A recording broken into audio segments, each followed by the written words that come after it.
Hey, what's going on guys? Good news, there is a map coming to Battlefield 1 on the 20th of December for all players and on the 13th for those who pre-ordered the game.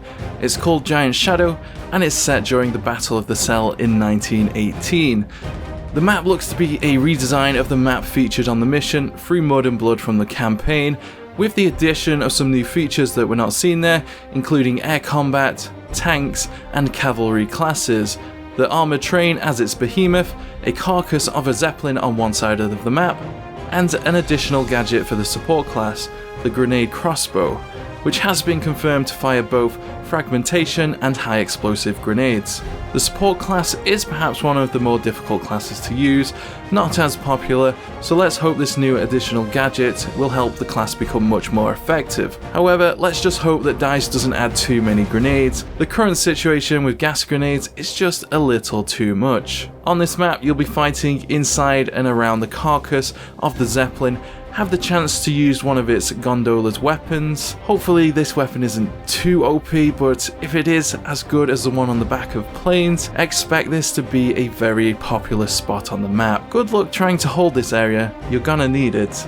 Judging from the village sections in the campaign, this could be a very interesting map indeed. Expect a similar feel to St. Quentin's Scar. However, depending on how large the map area actually is, a smaller playable map area could result in a much more hectic map, something that I would kind of prefer, to be honest. Let's hope DICE get the flag locations right the first time on this one, and not have another situation like Suez, where additional flags were added, but the overall feel of the map didn't really change. You know, I think DICE need to take a step back in places, maybe look into player psychology, see how players tend to move on certain maps, like for example, corridors, people tend to just sit on the end with bipods and stuff and snipe from a long distance, that kind of thing, because Suez, I think it's just all over the place and it's got a really odd feel in places.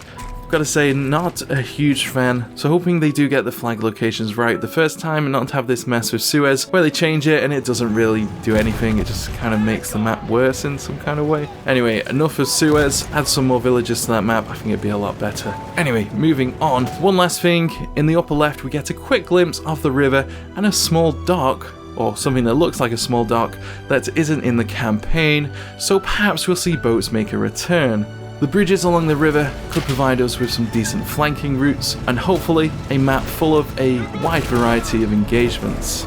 I'd love some more variety and less of this flat, repetitive kind of stuff that we so often see in Suez and maps like that. Not a big fan, I've gotta say. Anyway, it looks pretty interesting. It'll be out on the 13th. What do you guys think? Does it look good?